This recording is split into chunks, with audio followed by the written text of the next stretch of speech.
Asei, Acts chapter 21. And it came to be when we had torn ourselves away from them and had set sail, we ran a straight course and came to Kos, and the next day to Rhodes, and from there to Patara. And having found a ship passing over to Phoenicia, we went aboard and set sail. And having sighted Cyprus, and having passed it on the left, we sailed to Syria, and landed at Sor, for the ship was to unload her cargo there. And having found taught ones, we remained there 7 days. And they told Shaul through the Spirit not to go up to Jerusalem. And when it came to be that our days there were ended, we left and went on, all of them accompanying us, with wives and children, till they were out of the city. And kneeling down on the beach, we prayed. And having embraced one another, we boarded the ship, and they returned to their homes. And when we had completed our voyage from Sor, we came to Ptolemais, and having greeted the brothers, we stayed with them 1 day. And on the next day we left and came to Caesarea, and went into the house of Philip the evangelist, who was one of the 7, and stayed with him. Now this one had 4 maiden daughters who prophesied. And as we were staying many days, a certain prophet named Hagab came down from Yehuda.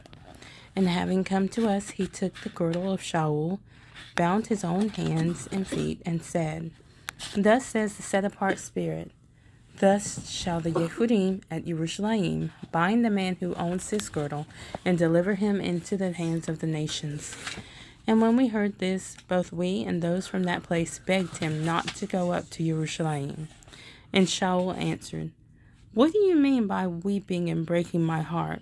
For I am ready not only to be bound, but also to die at Jerusalem for the name of the Master Yeshua. And as he could not be persuaded, we ceased, saying, Let the desire of the Master be done. And after those days, having made ready, we went up to Jerusalem. And also some of the taught ones from Caesarea went with us, and brought with them one Manasseh of Cyprus, an early taught one, with whom we were to lodge. And when we had arrived in Jerusalem, the brothers received us gladly. And on the following day Shaul went with us to Jacob, and all the elders came. And having greeted them, he was relating one by one what Elohim had done among the nations through his service. And when they heard it, they praised the Master, and they said to him, You see, brother, how many thousands of Yehudim there are who have believed, and all are ardent for the Torah. But they have been informed about you, that you teach all the Yehudim who are among the nations to forsake Moshe, saying not to circumcise the children, nor to walk according to the practices. What then is it? They shall certainly hear that you have come. So do this, what we say to you. We have 4 men who have taken a vow. Take them and be cleansed with them, and pay their expenses so that they shave their heads. And all shall know that what they have been informed about you is not so, but that you yourself also walk orderly, keeping the Torah. But concerning the nations who believe, we have written and decided that they should keep themselves from what is offered to idols, and blood, and what is strangled, and whoring. Then Shaul took the men on the next day, and having been cleansed with them, went into the set-apart place to announce the completion of the days of separation, until the offering should be presented for each one of them. And when the 7 days were almost ended, the Yehudim from Asia, seeing him in the set-apart place, were stirring up all the crowd, and they laid hands on him, crying out, Men of Israel, help! This is the man who is teaching all men everywhere against the people, and the Torah, and this place. And besides, he also brought Greeks into the set-apart place, and has profaned this set-apart place. Because they had previously seen Trophimus the Ephesian with him in the city, whom they thought that Shaul had brought into the set-apart place. And the entire city was moved, and the people rushed together, seized Shaul, and dragged him out of the set-apart place.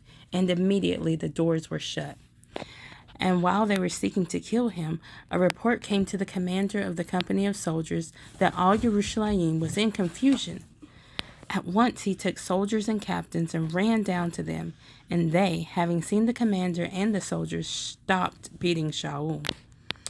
Then the commander came near and took him and commanded him to be bound with 2 chains, and was asking who he was and what he had done. And in the crowd some were shouting this and others that, and not being able to ascertain the truth because of the uproar, he commanded him to be taken into the barracks. And when he came to the stairs, he had to be carried by the soldiers because of the violence of the crowd, for a large number of the people followed after him, crying, "Away with him!" And as Shaul was about to be led into the barracks, he said to the commander, "Am I allowed to say somewhat to you?" And he said, "Do you know Greek? Are you not the Mitzrian who some time ago stirred up a revolt and led the 4,000 assassins out into the wilderness?" But Shaul replied, "I am a Yehudi from Tarsus in Cilicia, a citizen of no mean city, and I beg you, allow me to speak to the people." And having given him permission, Shaul, standing on the stairs, motioned with his hand to the people. And when there was a great silence, he spoke in the Hebrew language, saying,